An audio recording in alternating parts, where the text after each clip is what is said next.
వరికోతల సీజన్లో అన్నదాతలు అరిగోసపడుతున్నారు. 3 కిలోలు 4 కిలోలు క్వింటాలకు కట్టింగ్ చేస్తేనే మేము దింపుతాం. అసలు ఎవరికి ఏం చెప్పాలో కూడా అర్థం కాని పరిస్థితి. ధాన్యం కొనుగోళ్లలో ప్రభుత్వం జాప్యం చేస్తుంది. పెద్ద పెద్ద రైతుల కాడ పైసలు తీసుకొని మరీ ఎత్తుర్రు. అధికారుల నిర్లక్ష్యం అన్నదాతలకు శాపమవుతుంది. వాళ్ళు ఎవరు లంచాలు ఇస్తే వాళ్ళకు తీసుకొని పెట్టడం జరుగుతుంది.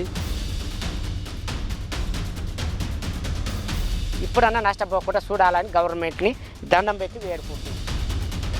ఇప్పటికైనా 2-3 రోజులలో రైతులకు సంబంధించినటువంటి ధాన్యం కొనుగోలు చేయకపోతే మేము పెద్ద ఎత్తున పోరాటం చేస్తామని తెలియజేస్తా ఉన్నా.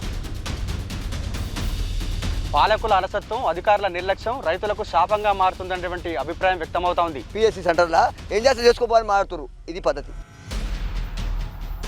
పాలకులకు మిల్లర్లపై ఉన్నటువంటి మమకారం రైతులపై లేదనేటువంటి ఆరోపణ వినబడతా ఉంది. ఎండకు చచ్చిపోతున్నాం ఇక్కడ. ఇప్పటికైనా ధాన్యం కొనుగోళ్లలో వేగం పెంచాల్సిన అవసరం ఎంతైనా ఉంది.